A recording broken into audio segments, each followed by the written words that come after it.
इस उम्र में वो आपका आचरण भी देख रहा है और आपकी भाषा को भी सुन रहा है, और इन दोनों के ऊपर अपनी कल्पनाशीलता को लगा करके फिर अपना कोई कंक्लूजन बना रहा है। ये प्रक्रिया पकड़ में आ रही है ना? तो वो क्या देख रहा है? हमारे घर में शादी का समारोह है, ठीक हो गया? शादी के समारोह में बहुत सारे लोग हमारे यहाँ आते हैं, हमारे रिश्तेदार आते हैं। तो हमारा बच्चा देख क्या रहा है? देख ये रहा है कि किस रिश्तेदार को किस तरह की वेटेज मिल रही है। मिलती है ना, रिश्तेदारों को अलग अलग वेटेज मिलती है। उस वेटेज के साथ हम उस रिश्तेदार से कुछ बात भी कर रहे होते हैं, वो भाषा भी उस तक पहुँचती है, वो आपकी भाषा को सुनता है, वो ये देखता है कि कौन से रिश्तेदार को वेटेज क्यों मिली है, वो इस आचरण को देखता है, और इन दोनों के ऊपर अपनी कल्पनाशीलता को जोड़ करके वो ये कंक्लूजन निकालता है। इस उम्र में ये ज्यादा होता है। इस उम्र में वो बहुत सारे कंक्लूजन, 7-8 साल 9 साल की उम्र तक बच्चा बहुत सारे कंक्लूजन निकाल के बैठ चुका होता है।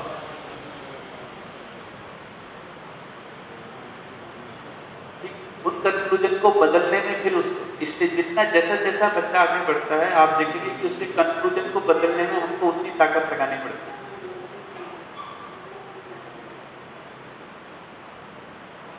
तो हम क्या उस समय आचरण कर रहे हैं? क्या जैसे अभी हमारे गुजरात के स्कूल में, गुजरात की एक बहुत फेमस IPS ऑफिसर है सुधा पांडे करके। तो सुधा पांडे जी का हमारे वो एक प्रोग्राम है स्कूल में, गेस्ट बुलाते ही हैं, अपने दर्शन से जुड़े हुए लोगों को भी बुलाते हैं लोग। तो हमारी शिक्षिकाएं पूरे स्कूल में जो डिस्प्ले बोर्ड होते हैं उनको कुछ सजा रही, उसमें तो होती है बच्चों की कुछ कलाकृतियां तो लगती हैं, उसमें कुछ ड्राइंग लगती है, कुछ चित्र लगता है। तो उस दिन की शिक्षिकाएं उसको थोड़ा और अच्छे से सजा रही थी और अच्छे से उसको रेनोवेट कर रही थी। तो मैंने शिक्षिकाओं से पूछा, बोला, मैंने कहा देखो आप ये सब कर रही हैं, बहुत अच्छा है, बच्चे भी इसको देख रहे हैं और बच्चों को ये भी पता है कि सुधा पांडे जी आने वाली है, और उनको ये भी पता है कि सुधा पांडे जी कौन है, IPS हैं और बड़ी पोस्ट पे हैं, और आप ये सजा रही हैं, ठीक है? तो आपका आचरण भी देख रही हैं और आप IPS के बारे में कुछ बातचीत भी कर रही होंगी, हमारे बीच कुछ भाषा की बात वो भी सुन रहे होंगे। इन सब को मिला जुला करके उस पर अपनी कल्पनाशीलता लगा करके वो कुछ गणित बिठाए। तो अगर ये अगले 10 दिन में, हर 10 दिन में अगर आप इसको रेगुलर नहीं बदलती हैं, तो सुधा पांडे जी को बुला करके जो हम प्रेरणा देना चाहते थे वो प्रेरणा नहीं मिलेगी। क्या मिलेगा? क्या मिलेगा? ये डिस्प्ले बोर्ड क्यों सजाए गए हैं? क्योंकि सुधा पांडे जी आ रही है। सुधा पांडे जी कौन है? वो IPS है, बड़ी अफसर है, पद बड़े पद। अब आप इसको अगले 1 महीने तक फिर भूल जाते हैं, 1.5 महीने तक फिर भूल जाते हैं। अब वो फट रखे हैं, हवा में लहरा रहे हैं, किसी को कोई फिक्र ही नहीं है। 1.5 महीने बाद फिर कोई दूसरा गेस्ट आता है, फिर मान लीजिए कोई IAS आता है, कोई कुछ और आता है, फिर से बदले जाते हैं। तो बच्चे ने क्या गणित लगाया? बच्चा किस करके ये आचरण और ये भाषा दोनों को मिला जुला करके वो किस कंक्लूजन पे पहुंचा? बेसिकली वो दिखावे के कंक्लूजन पे पहुंचा, ठीक है ना? जब बड़े पद के लोग आते हैं तो सजाया जाता है स्कूल, बाकी टाइम को कोई फिक्र नहीं है। जबकि आप देना क्या चाहते थे? प्रेरणा। भाई IAS अफसर आएंगे तो वो कुछ बात बोलेंगे, उनके जीवन से कुछ प्रेरणा लेंगे, सब नहीं चलता है क्योंकि उसने कुछ और पकड़ लिया। तो हमको बहुत सोच समझ करके ये सब करना हो। उसको ये दिखे कि हाँ ये डिस्प्ले बोर्ड हर 10 दिन में बनते जा रहे हैं, आईपीएस आ गई तो हमने थोड़ा सा एक आध चीज ज्यादा लगा दी, इतना बहुत। लेकिन सिर्फ हम यही सब चीजें हमारे घर में हम भी करते हैं। किसके आने पे घर में किस तरह की भाषा बोली जा रही है, उसके आने से पहले क्या भाषा बोली जा रही है, उसके आने के बाद जाने के बाद क्या भाषा बोली जा रही है।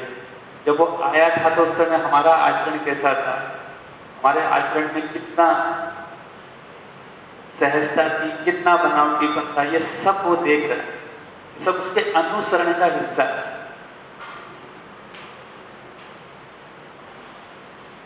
सब उसके अनुसरण का हिस्सा है ना। इस अनुसरण से फिर वो ये देख पाता है कि हाँ किस रिश्तेदार के साथ किस तरह की बात हो रही है, उस रिश्तेदार के साथ अगर उस तरह की बात हो रही है तो वो है ना, उसका क्या कारण है। ऐसी बहुत सारी बातें होती, जैसे अभी देखिए क्या है,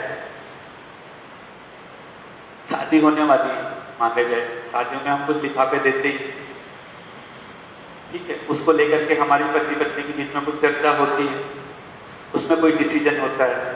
बहुत सामान्य उदाहरण कि भाई वहाँ उस लिफाफे में 500 एक रखा जाए कि 1100 एक रखा जाए, या इस लिफाफे के साथ कुछ और दिया जाए। इस डिसीजन के पीछे हमारे कुछ अपने तर्क होंगे और हमको लग रहा है कि ये हम ही बात कर रहे हैं, वो सुन नहीं रहे, लेकिन वो सब सुन रहे हैं।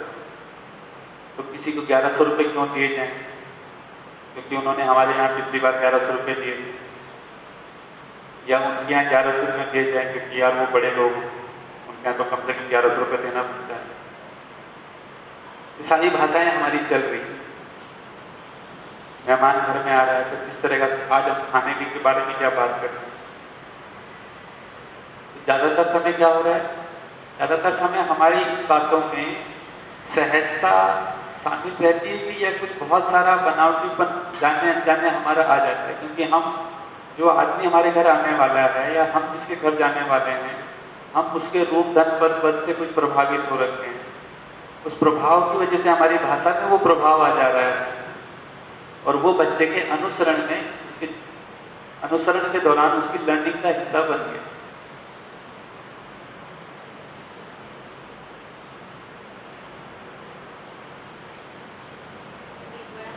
हाँ बोलिए।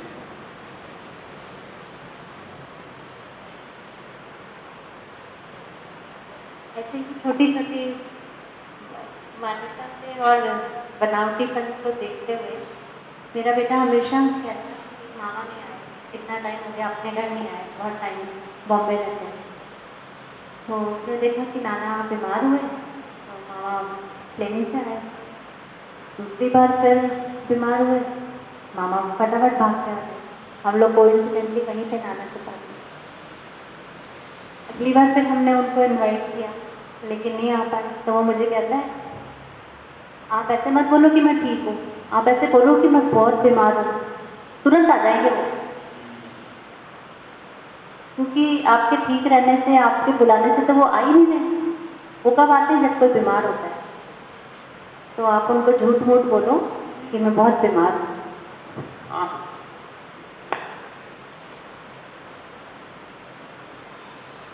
जापान की एक कहानी है कि एक माँ अपने बेटे को स्कूल भर्ती कराने ले गई। 5 साल का हो गया था, 5 या 6 साल का। जब थोड़ा लोग कम समझ पढ़े लिखे थे तब 5-6 साल में बच्चे को पढ़ाना शुरू करते। तो उसके टीचर ने उससे पूछा, बहुत जापान की बहुत फेमस छोटी सी कहानी, कि आप इस बच्चे को स्कूल क्यों लाना चाहते हैं, भर्ती करना चाहते हैं। उन्होंने कहा इसको शिक्षा देने के लिए।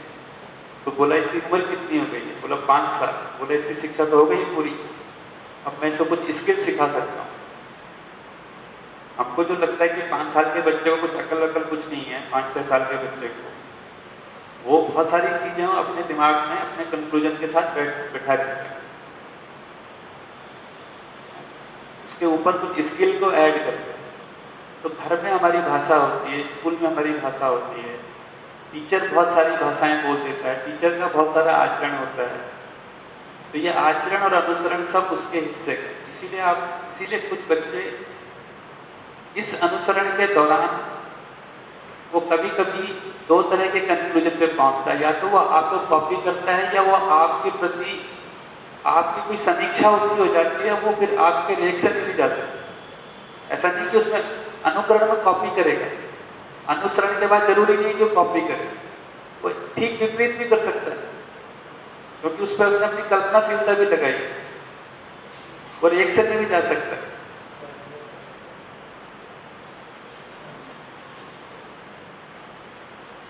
तो ये अनुसरण की उम्र की बात है,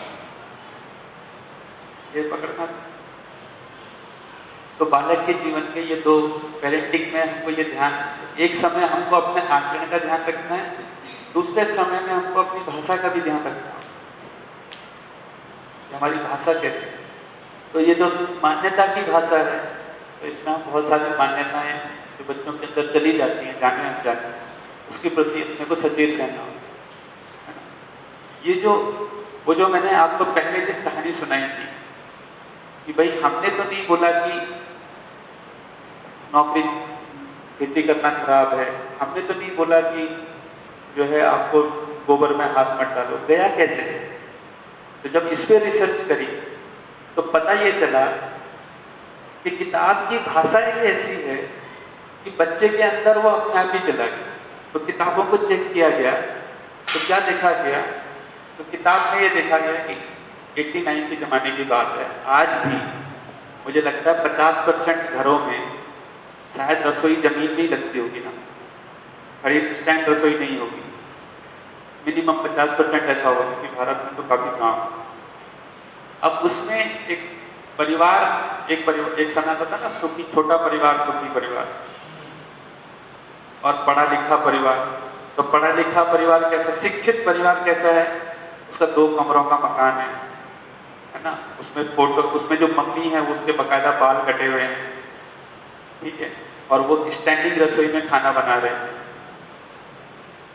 ठीक हो गया।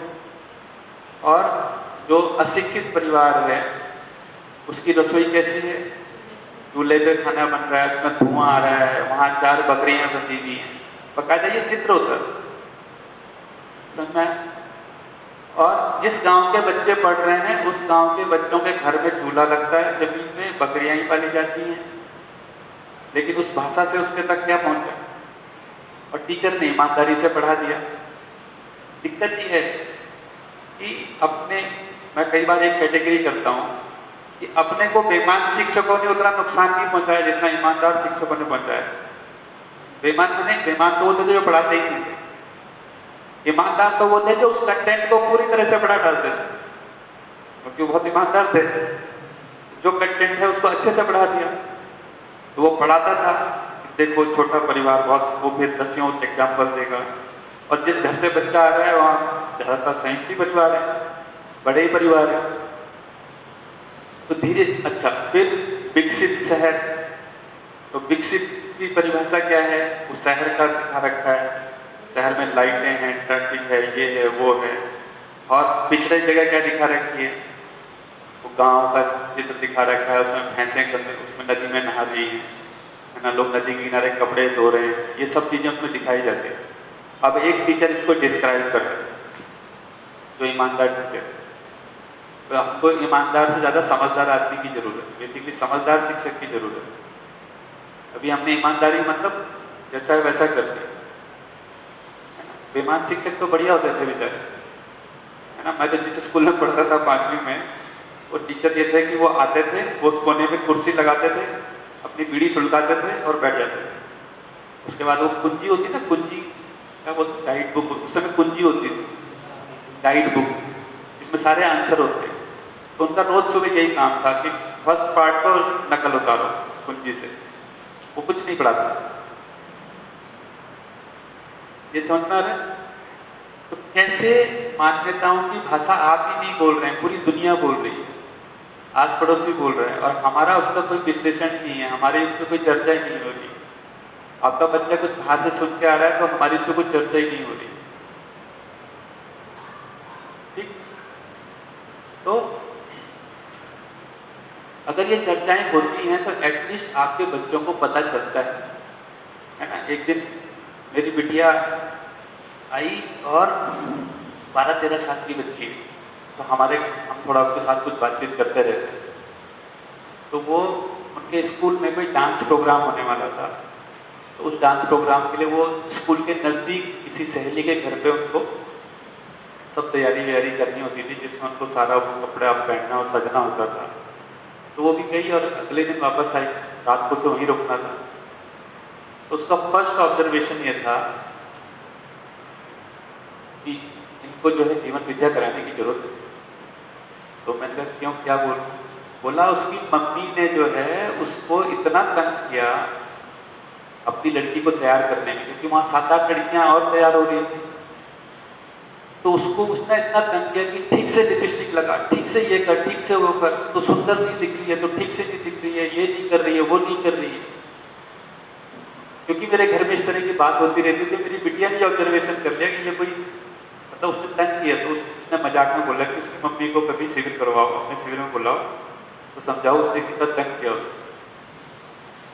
तो हमको नहीं पता चलता है कि हम जो है क्या बोल दे रहे हैं अपनी बात। बहुत सारी भाषाएं हैं, मतलब कभी उस पर एक्सरसाइज करेंगे तो वो अपने में एक बुक है ना, लड़की पराया धन है ना, कि लड़कियां घर की इज्जत लड़कियां हैं, तो लड़के क्या हैं फिर, इसलिए लड़के कुछ भी कर रहे हैं घर में। इसलिए यहीं से लड़कों को मिलता है ना कि हम तो चौराहे पर शराब पी सकते हैं, वो घर की इज्जत नहीं है। लड़कियां घर की इज्जत में, सारा बोझा जो है घर की इज्जत का जो है वो लड़की के ऊपर ही आता है। इसलिए इसीलिए आप देखेंगे कि अगर लड़के के साथ कोई दुर्घटना घटती है तो वो उस बात को लेकर परेशान होता है, लेकिन शर्मिंदा नहीं होता है। लेकिन लड़की के साथ कोई दुर्घटना घटती है तो वो परेशान भी होती है और शर्मिंदा भी होती है, क्योंकि उसके साथ इज्जत का प्रश्न जुड़ गया। तो बहुत गहरा है, इसीलिए बार बार इधर से ये बात हो रही है कि 7 दिन लगेंगे, 7 दिन लगेंगे, है ना। ये मान्यताओं का संसार अभी पूरा खुला ही नहीं है, बहुत गहरा है। सालों कुछ मान्यताएं तो सालों साल से चली आ रही है, और ये पीढ़ी दर पीढ़ी चलती है। और कैसे चलती है? हरियाणा का एक बहुत मजेदार किस्सा, अभी पिछले दिनों मैं हरियाणा में था तो न्यूज आई, 2 गांवों के बीच में 350 साल बाद कोई शादी हुई। 350 साल बाद, 350 साल पहले क्या हुआ था कि इस गांव से उधर कोई बारात गई थी, दूल्हे ने ससुर की घोड़ी मांगी, ससुर ने अपनी घोड़ी दी, तो दूल्हा बिना बारात के वापस आ गया। इस बात को लेकर दोनों गांवों में जो तनातनी चली वो 350 साल तक। तो यानी कि एक पीढ़ी ने यही, अभी हम अपनी अगली पीढ़ी को क्या ज्ञान के नाम पे क्या दे रहे हैं? यही तो दे रहे हैं, फलानी जात वाले ऐसे होते हैं, फलाने धर्म वाले ऐसे होते हैं, फलाने लोग ऐसे होते हैं। हजारों साल की चीजें हम अगली पीढ़ी को सपोर्ट, इसी को हम बोल रहे हैं ज्ञान दे रहे हैं। 350 साल तक जो है ना, तो हमारी एक पीढ़ी को 350 साल तक ये याद रहा कि उसने घोड़ी दी थी, है ना। विधायक जी सड़क बनाने का वादा करके गए थे, वो भूल गए, लेकिन 350 साल पहले घोड़ी दी थी वो याद रहा। समझ, तो मान्यता की भाषा की बात हो रही। एक और आखिरी चीज है शासन की भाषा।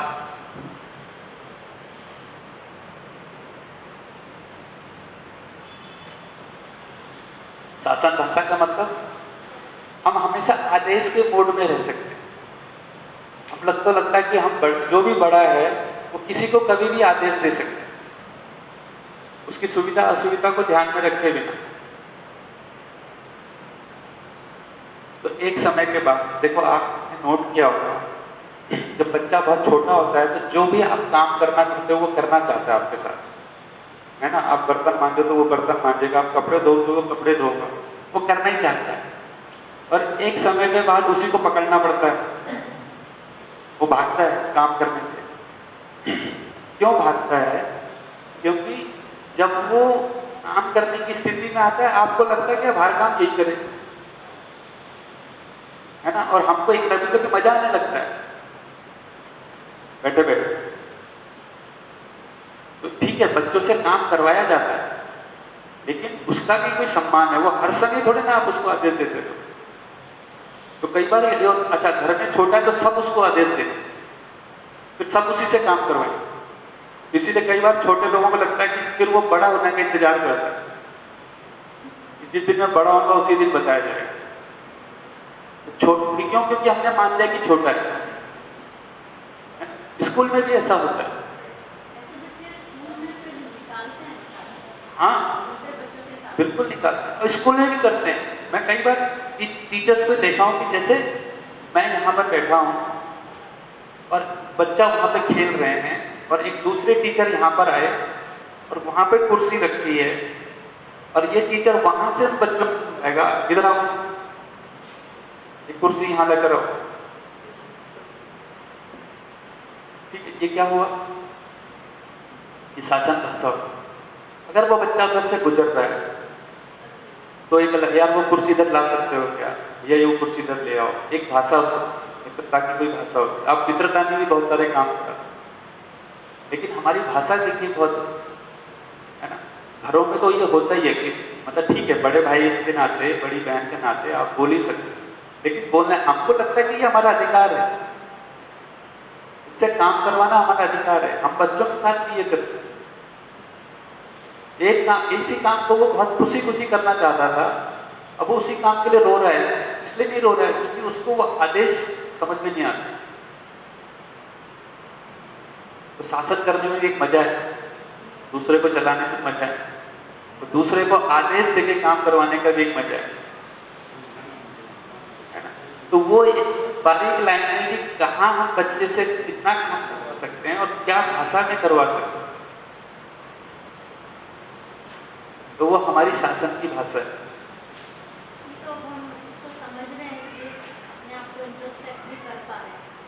हाँ, लेकिन कई बार हम बिहेव करते जाते हैं, हमारा अंदर से इंटेंशन नहीं होता है, क्योंकि हमें समझ ही नहीं आता है कि लेकिन कुछ गड़बड़ है, उतना भी समझ आता है कि कुछ गड़बड़ है, वही लेकिन वो फिक्स नहीं होगा।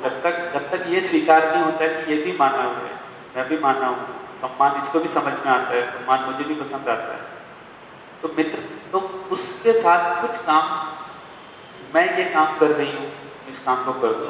ये समझने वाली जो अंडरस्टैंडिंग हाँ। देने के बाद अब समझ आता है कि यहाँ हम गलत कर रहे हैं। हाँ, उससे पहले तक इतना पता चलता है कि कुछ गलत हो रहा है, क्योंकि वो एक्सप्रेशन से ठीक नहीं हो रहा है, हम फिक्स नहीं कर पा रहे, पर हम कहाँ गलत कर रहे हैं।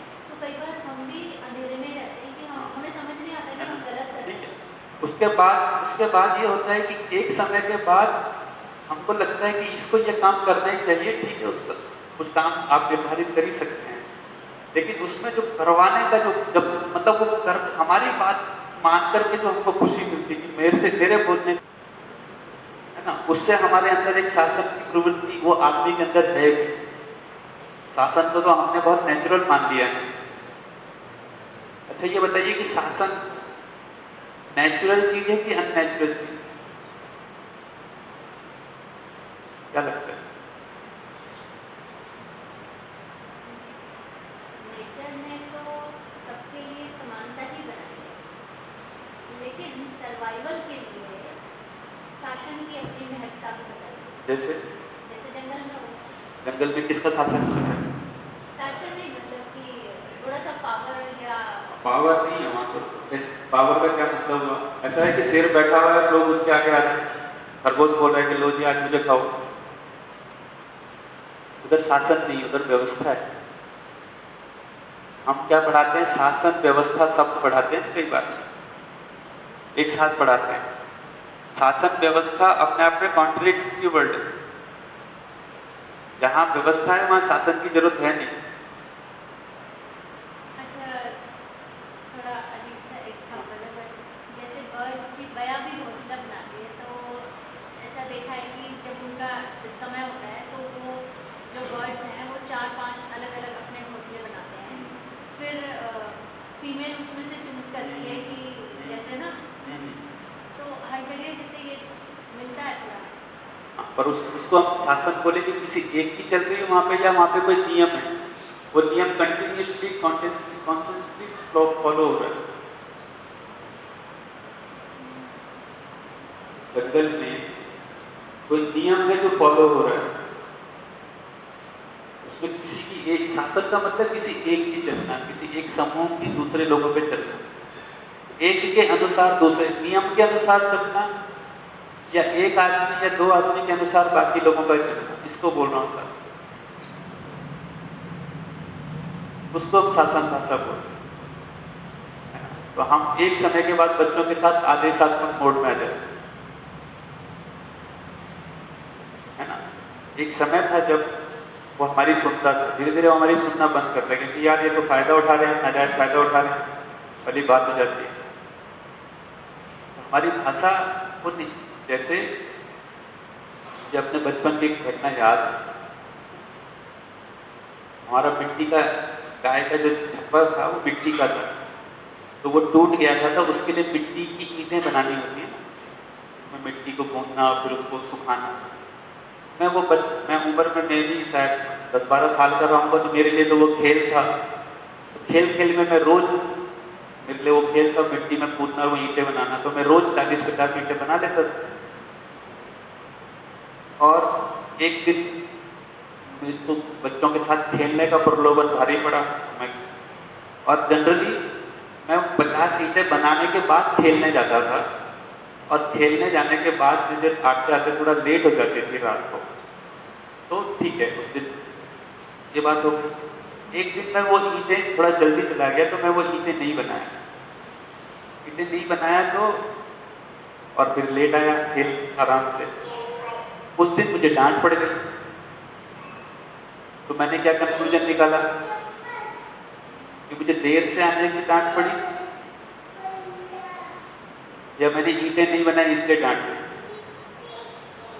जबकि मुझे डांटा इसलिए गया कि तू देर से आया, पर देर से तो मैं पिछले 1 हफ्ते से आ रहा था, आज ही क्यों डांटा। तो मुझे इस बात का बहुत गुस्सा आया कि ईंटें जो हैं मतलब बहाना राम का बना रहे हैं, और एक्चुअल में वो ईद की वजह से डांट। समझ में आता है? तो ये इससे क्या हुआ, इससे मेरे अंदर एक विरोध पैदा होगा कि बेईमानी हो रही है। देर से आने के लिए डांट रहे होते तो रोज ही डांट रहे होते, या पहले दिन ही डांट दिया होता। मुझे तो वो हरी झंडी मिल गई जब पहले दिन ही डांटा, तो मैं अगले 4-5 दिन तक रोज ही लेट आ रहा था खेल करके।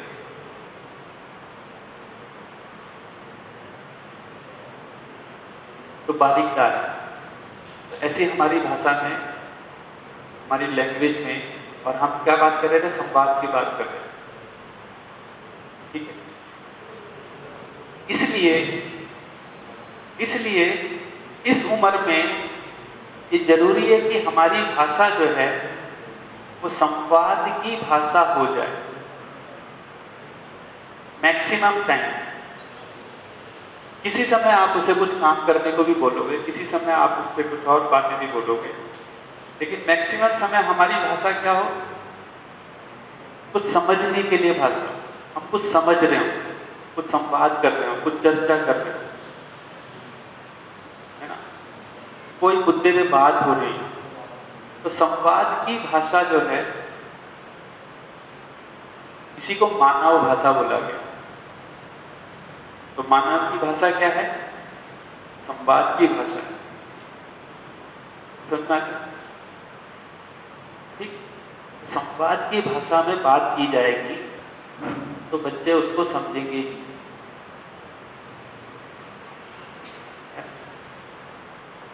और संवाद की क्या शर्त होती है,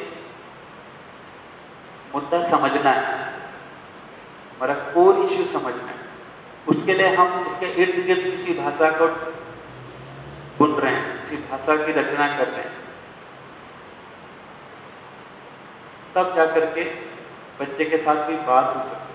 अगर इस अनुसरण के काल में उसको संवाद भाषा की आदत पड़ गई, तो धीरे धीरे उसके साथ फिर वो धीरे धीरे उसको एक हैबिट बनेगी, और वो आपके साथ बातचीत करने की स्थिति में आएगा, और आपको पता चलेगा कि बच्चे जो हैं किसी भी मुद्दे पे आपसे बात कर सकते हैं। और ये जो शिकायत है कि जैसे जैसे बच्चे बड़े हो रहे हैं हमसे बात नहीं कर रहे हैं, ये शिकायत फिर यह वहाँ ऐसे कम होगी, क्योंकि जो संवाद करने की जो हैबिट है, संवाद की भाषा की जो उसको हैबिट है, वह इस उम्र में पढ़नी जरूरी है।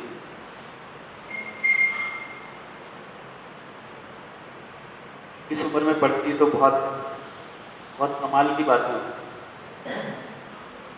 बच्चे संवाद करना ही चाहते हैं।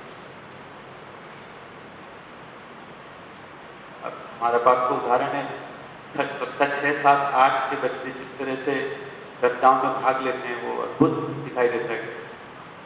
जबकि अभी मामूली चर्चा शुरू हुई है, पर इतना स्पेस दिया है कि पहले पीरियड में सिर्फ उनके साथ बात कर रहे हैं। आते ही उन पे भूगोल, इतिहास, गणित नहीं चढ़ा देते, बात कर रहे हैं। भले ही उसे किसी कहानी से शुरू कर रहे हैं, कोई घटना से शुरू कर रहे हैं, पर बात कर रहे हैं। तो बच्चे क्या है, खुल के बात कर रहे हैं। तो संवाद की भाषा धीरे धीरे डेवलप हो रही है। बच्चों को भी आदत पड़ रही है अपनी बात को ठीक से रख पाने की, अपने अपने व्यूज को ठीक से रख पाने की।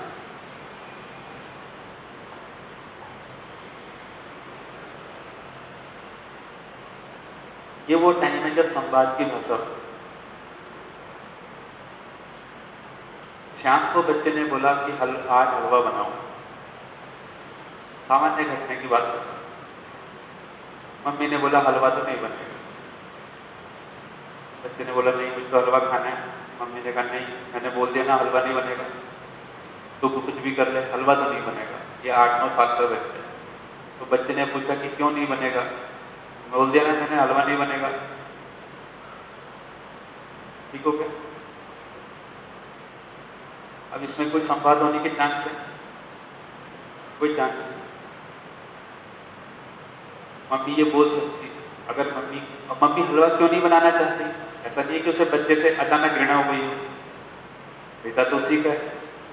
पर मम्मी को लगता है कि जो है घी थोड़ा सा है, उतने घी अगर अभी खत्म हो जाएगा तो हो सकता है सुबह कोई आने वाला हो, या उसकी उस घी के लेके कोई दूसरी योजना हो। हमको लगता है कि इन बच्चों से ये बात करने की योग्य, मतलब हमको लगता है कि बच्चों से पढ़ाई लिखाई के अलावा और क्या बात करनी है एक उम्र के बाद। तो मैं हलवा क्यों नहीं बनाना चाहती, इसके पीछे मेरा क्या रीजन है, एक बार उस पर बात तो की जाए, तो बच्चा भी अपने कुछ क्लू रखेगा, बच्चे भी अपने कुछ व्यूज रखेगा। तो हमारे घर में, घर के बाहर 2-3 कुत्ते के पिल्ले घूमने लगे। वो रो रहे थे। बच्चों को कुत्ते के बच्चे हमेशा अच्छे ही लगते हैं। मम्मी के पास आ गए, इनके लिए रोटी बनाओ, इनके लिए रोटी बनाओ। पहले तो रोटी ढूंढी, अंदर मिली नहीं। इनके लिए रोटी बनाओ, इनके लिए रोटी बनाओ। मम्मी उसी समय खाना पीना बना के निपटी थी, ठीक है। लेकिन क्या हुआ ये कि बोला कि देखो ऐसा है, मैं थक गई हूँ, मेरे बस का तो अभी नहीं है, तुमको बनानी है तो तुम बना लो। आटा वहाँ रखा हुआ है, गूंद लेना, खुद बना लो। बच्चों ने कहा कि हम बना लें रोटी। हाँ, तुम्हें बनानी तो बना लो। तो बच्चों ने जिंदगी में पहली बार जो है, दोनों भाई बहनों ने मिलकर बढ़िया 3-4 रोटी बनाई। 1-1.5 किलो आटे का जो भी सत्यानाश करना था उन्होंने, क्योंकि रोटी तो 3 ही बनाई, लेकिन ठीक है। लेकिन इसके बीच में क्या हुआ, कोई संवाद स्थापित, कोई बातचीत स्थापित, कारण बता, ठीक है। नहीं तो होता क्या, खबरदार जो रोटी बनाई, रसोई अभी अभी साफ हुई है, फिर से मैं साफ नहीं करूंगी, तुम्हारे बस का नहीं है। ऐसी बहुत सारी बातें हो सकती। तो ऐसे बहुत सारे घरों में जहाँ बच्चों के साथ वो जो उम्र है आदत पड़नी चाहिए। संवाद का मतलब अपने व्यूज रखना, अपनी बात को, और उसको सुना जाए, उसकी राय को सुना जाए। और अगर हम उसकी राय नकार रहे हैं तो उसके कारण को बताया जाए, तो उसको संवाद की आदत पड़, फिर वो धीरे धीरे अपने व्यूज को रखना शुरू कर। फिर जैसे जैसे बड़ा होता है तो आप फिर और बड़े होकर के फिर धीरे धीरे वो बात करने की आदत बनती है। ये आदत डालने की समय, जो अनुसरण का टाइम, तो उस समय जो वो आपको देखता है तो अपने आचरण पे ध्यान रखना, अपनी भाषा पे ध्यान रखना। और हम चाहते क्या हैं, कौन सी समझदारी हम इसे देना चाहते हैं, उसके बारे में फिर उसके इर्द गिर्द अपनी भाषा को बोलना। ये बड़ी कलाकारी का काम है। इतना आसान नहीं है माँ बाप। तो हमको क्या लगता है शादी की और माँ बाप तो बन ही जाएंगे, वो इतना आसान नहीं, बड़ी जिम्मेदारी है, बहुत बड़ी जिम्मेदारी है।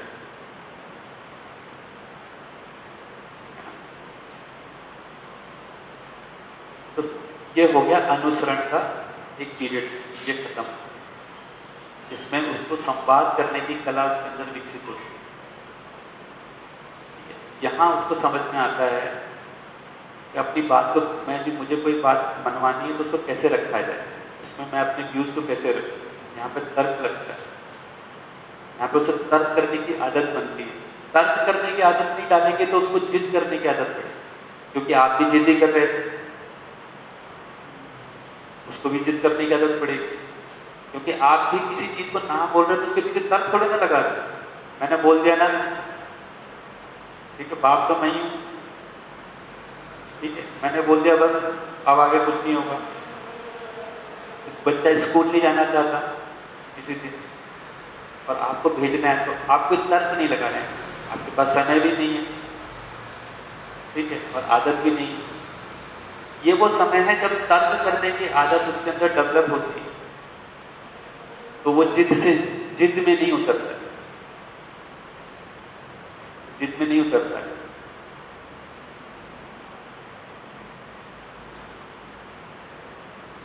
तो हमको अभी बच्चों से वो बात करने की आदत नहीं, ये पकड़ना।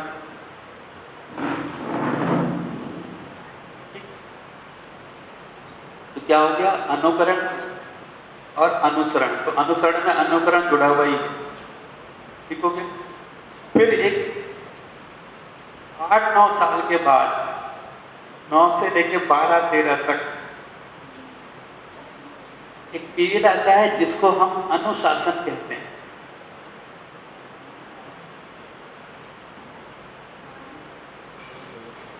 किसी को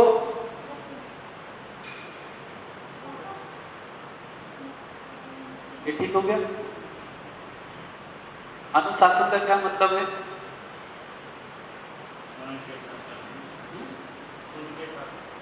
नहीं, अभी अनुशासन का क्या मतलब है? डिसिप्लिन जिसको हम बोलते हैं, तो क्या मतलब है?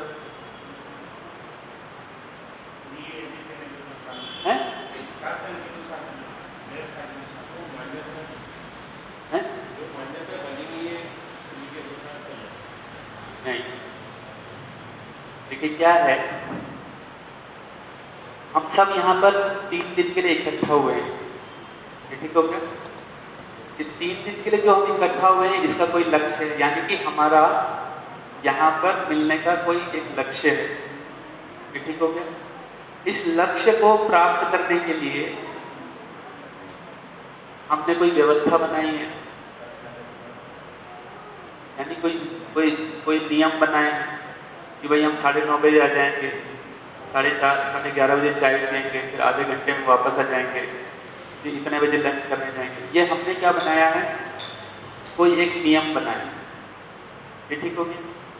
ये नियम किसी एक आदमी की खुशी के लिए बने हैं कि हम सब ने मिलकर के इस नियम को स्वीकार किया है, क्योंकि हमको लक्ष्य की क्या है, स्पष्टता है कि ये 3 दिन हम इस नियम को मानेंगे तो मिलेगा क्या, ये हमको पता है। इसलिए यहाँ पर हम सब स्वस्फूर्त ढंग से इन नियमों का क्या कर रहे हैं, पालन कर रहे हैं। तो कोई व्यवस्था है, कोई लक्ष्य है, उस लक्ष्य को पाने के लिए कोई व्यवस्था है, उस व्यवस्था के अंतर्गत कुछ नियम, उन नियमों को हम सब अपनी मर्जी से फॉलो कर रहे हैं, इसको बोल रहे हैं अनुशासन।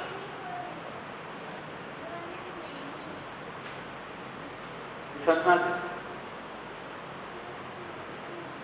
अभी तक अनुशासन किसको बोला जाता है? से स्कूल में अनुशासन का नाम क्या होता है?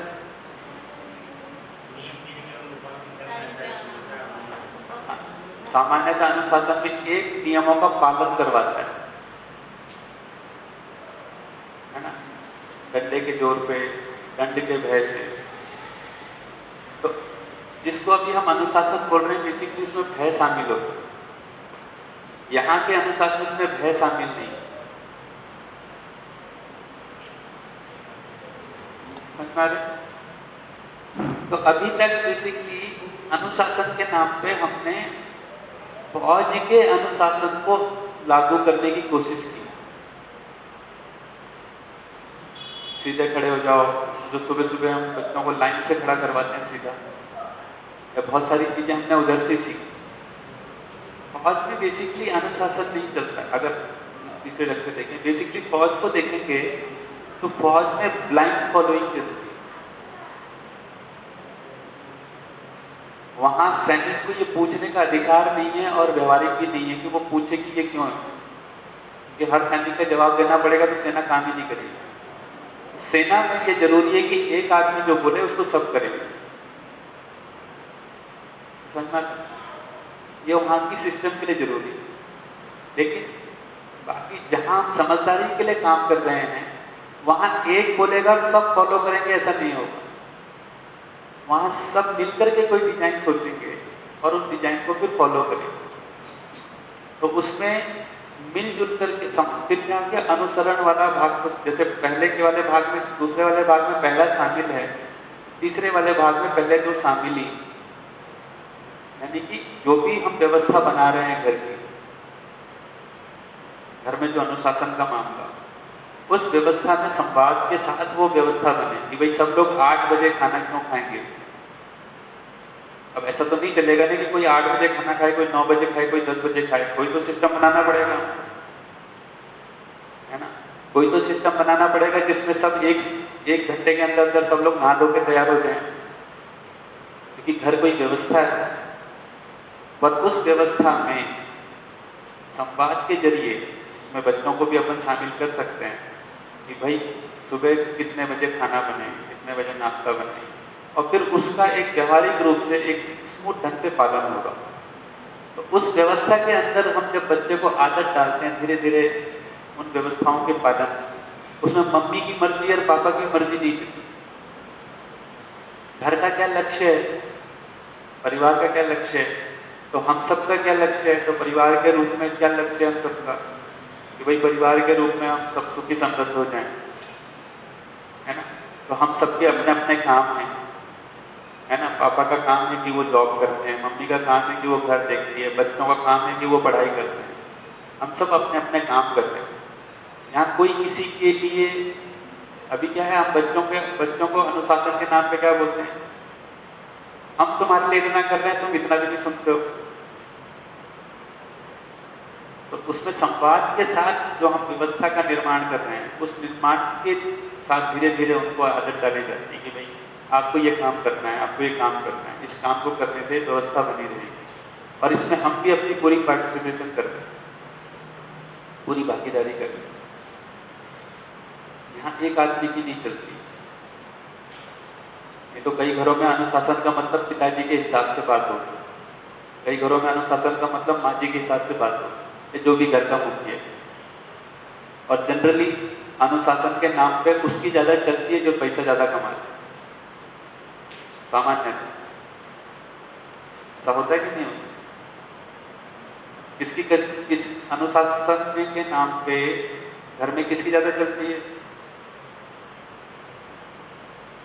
तो ज्यादा रकम घर पे ला रहा है।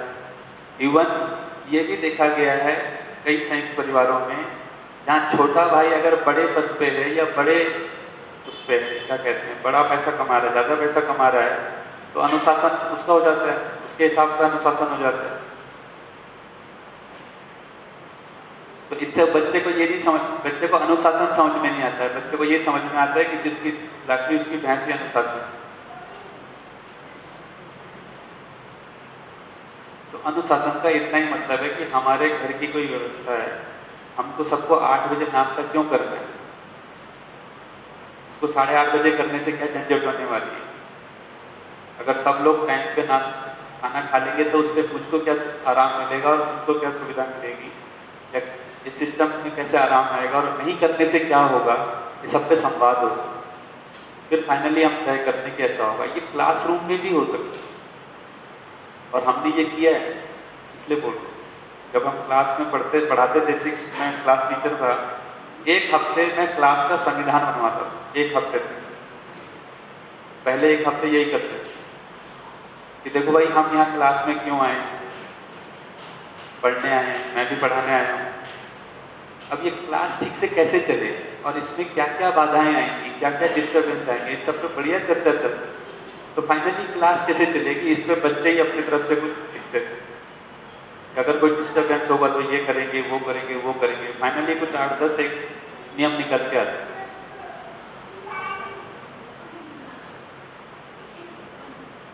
इसको अनुशासन बोलते, समझ में आता?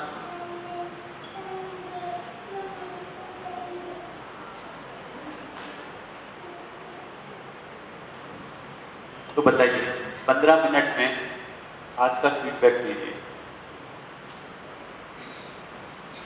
15 मिनट में ही ऐसा है, कितने मिनट बचे? 15। तो बताइए, तो एक चीज हमने समझी, ये जो पहली चीज है कि वो जिज्ञासु होता है, ये जिज्ञासा उसकी कैसे पूरी होती है, यहां से उसकी समझ बननी, धीरे समझ का काम यहाँ पे शुरू होता है ना। अगली 2 चीजें हम कल डिस्कस करेंगे। तो आज मैंने केवल जिज्ञासा वाले भाग को शांत किया, क्योंकि यह मानव की मूल जिज्ञासा है, वो समझना ही चाहता है। ये बहुत बेसिक फैक्टर है, वरना हमने ये मान ही रखा है कि बच्चे ना समझ होते हैं, गलती करना ही चाहते हैं, जानबूझ के करते हैं, ठीक? तो वो समझना ही चाहते हैं। तो समझने के ये जो 3 भाग हैं, अनुकरण, अनुसरण और अनुशासन, है ना। ये जो अगर ये 3 स्टेप ठीक से पूरे होते हैं तो चौथा स्टेप है, इसको पूरा कर लेते हैं। चौथा स्टेप है स्व अनुशासन का। स्व अनुशासन बने, जो कुछ उसने अभी तक उसके कंक्लूजन बने हैं, जो कुछ अभी तक उसकी फाइनल समझ, अब वो अपने हिसाब से चीजों को करे। अब वो अपने शासन में चलेगा, अब नहीं सुनेगा। 12-13 साल के बाद वो आपकी भी सुनेगा, तो वो उसको अपना बना करके, उसको ठीक लगेगा तो करे। तो अगर ये 3 स्टेप ठीक से पूरे होते हैं तो बच्चा स्वानुशासन की तरफ जाएगा, नहीं तो मनमर्जी की तरफ जाएगा, नहीं तो मनमानी की तरफ जाएगा। और ये हमको देखने में आ रहा है, बच्चों से क्या समस्या है, मनमानी करते हैं। मनमानी क्यों कर रहे हैं? क्योंकि ये जो 3 स्टेप हैं ये ठीक से पूरे नहीं हुए। तो 4 स्टेप बेसिकली उसकी जिज्ञासा का, उसके समझने का जो क्षमता है, समझने की जो एबिलिटी है, उसको इनहेंस करती है। तो ये 4 स्टेप में पूरा हो। तो हमारा जो स्वानुशासन के बाद हम केवल सपोर्ट की स्थिति में आ जाते हैं। जहां वो मदद मांगता है, हम अब सपोर्ट की स्थिति में आ जाते हैं। तो अगर हमारी दोस्ती बनी रही तो वो हमसे मदद मांगेगा, अगर दोस्ती नहीं बनी तो वो हमसे बचेगा, क्योंकि फिर उसको ये समझ में आता है कि ये तो कहानी कहेंगे।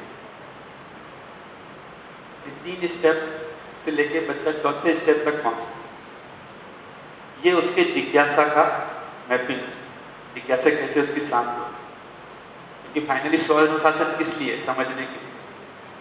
वो किन चीजों को समझेगा, किन चीजों पे ज्यादा ध्यान देगा, किन चीजों को प्रायोरिटी देगा, ये सब इससे तय होता है कि उसके पिछले 3 स्टेप कैसे पूरे हुए। तो बताइए क्या पकड़ में आया? अब अगले 15 मिनट में आप लोगों की तरफ से फीडबैक दीजिए।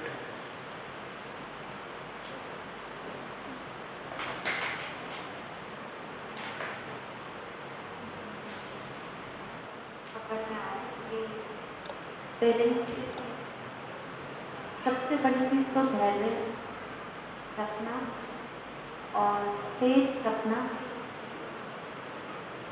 और सुनना बच्चे को। ये स्पेस देने से सारी प्रॉब्लम सॉल्व हो जाएगी, हो जाती भी है कोशिश करने से।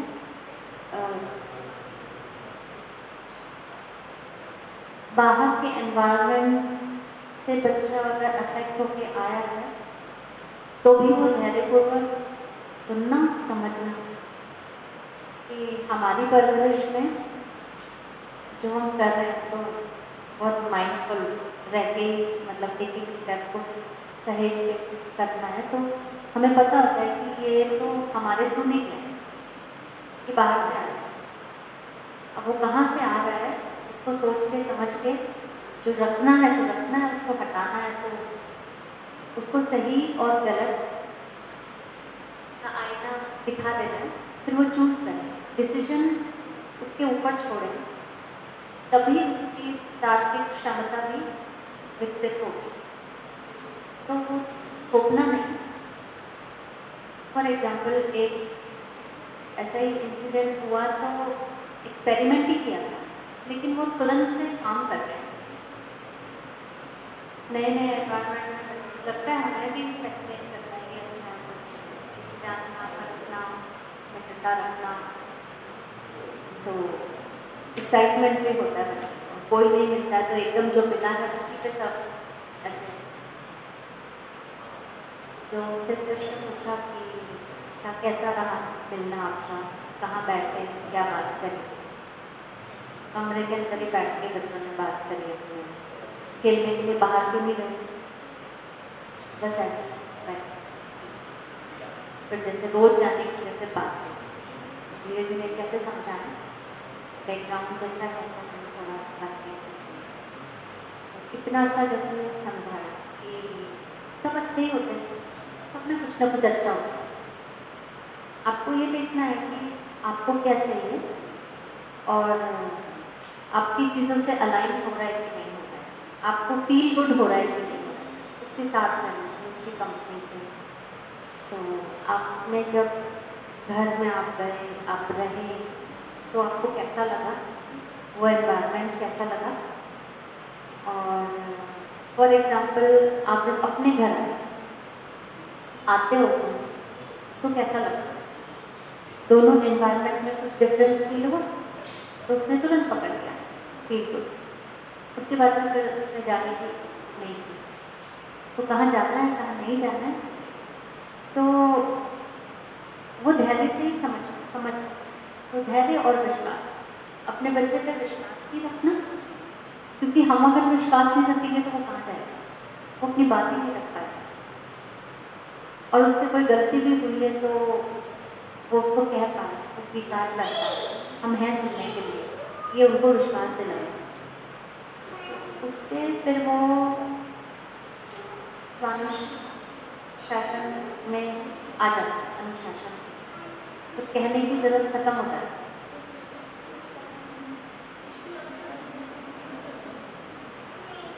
कुछ दिखा भी रहे, उनकी कल्पनाशीलता पे छोड़ भी रहे। मान्यता ऐसे कि वो भी हो रहा है उसमें कि हम एनवायरनमेंट है अंदर की, हमें तो एक्सपीरियंस है, अभी तुम एक्सपीरियंस करो। तो इन सब के साझे से इतना समझ में आया। अनुसरण, अनुकरण और अनुशासन का जो एज क्लासिफिकेशन आपने किया, इसलिए अगर कोई बच्चा उस एज को पार करता है, आज हमें ये पता चला है कि हेलो, आज हमें ये पता चला है कि भाई ये जो अनुशासन, अनुकरण और ये इस एज के अनुरूप अगर करते हैं तो बच्चा स्वयं अनुशासन में आ जाता है। अब बच्चा इस एज से बाहर निकल गया तो उसको कैसे ट्रीट करेंगे? मानव सुखी होना चाहता है, यह सिद्ध का नियम है। जब भी उसको सुख की संभावना दिखती है तो वो पशु नहीं है कि अगर उसकी एक बार ट्रेनिंग हो गई तो वो कभी बदलेगा नहीं। मानव वो एक क्षण में बदल सकता है। ये उसके साथ पॉजिटिव थी। तो मेरे एक मित्र हैं, तो वो फौज में थे, और यूपी से थे, और वो क्योंकि वो उस अनुशासन से आए थे कि जहाँ मतलब पिताजी के सामने बच्चा जो है खड़े खड़े बाथरूम करते पैंट में, तो उनको लगता था बच्चों को तो ऐसे ही पाला जाए, तो लिटरली उन्होंने भी अपने बच्चे ऐसे ही पाले। ठीक है, बोला मैंने इतना मारा है इन बच्चों को आप कल्पना नहीं करते। बोला मैं घर में आता था और ये पैंट में बाथरूम करते थे 12-13 साल तक। मैंने ये अनुकरण अनुसरण ये अनुशासन सब निपट गया, उनका अनुशासन तो बेल्ट ही थे। ठीक हो गया। उसके बाद वो मित्र इस जीवन विद्या से जुड़े, अभी उनके तो एक लड़का इंजीनियरिंग कर रहा है। अभी आप उन दोनों के बीच की मतलब कुछ चीजें तो आपको लाइव एक्सपीरियंस करनी पड़ती है, उनकी बीच की बातचीत अब आप देखिए, उन बाप बेटों के बीच में जिस तरह की बातचीत होती है अद्भुत। जिस दिन मुझको समझ में आता है कि हाँ ये अभी तक ठीक है, अभी तक गलती हो गई मुझसे, मैं ठीक नहीं कर पाया हूँ, लेकिन अभी मुझे अगर नियम का पता चल गया तो मेरे आचरण में, मेरी भाषा में, मेरे व्यवहार में वो आ जाता है। और अगर आपके अंदर का भाव ठीक हो जाता है तो वो सामने वाले तक पहुंचता ही। तो हमको उस अस्तित्व के नियम पर भरोसा रखना ही होगा कि मानव सुखी होना चाहिए। ऐसे उदाहरण मेरे सामने का उदाहरण कि वो स्टेज जो एकदम नेगेटिव स्टेज थी, उस स्टेज के बाद आज कोई स्टेज है कि बाप बेटों के बीच में शानदार बातचीत होती है, वो बैठते हैं, ठीक है, वो ये बोलते हैं कि मैं कल्पना नहीं कर सकता था कि मैं कभी ऐसे उनके साथ बैठ के बात करूं, जो कि उनको अपने लेवल की बात बोलनी होती है, बच्चों से वो खुल के पूरी बात होती है, हर मुद्दे पे बात होती है ना। जो बच्चों के इस लेवल पे जो उनकी मानसिक और शारीरिक परेशानियों से जूझते हैं वो सब अपने पिता से शेयर करते हैं।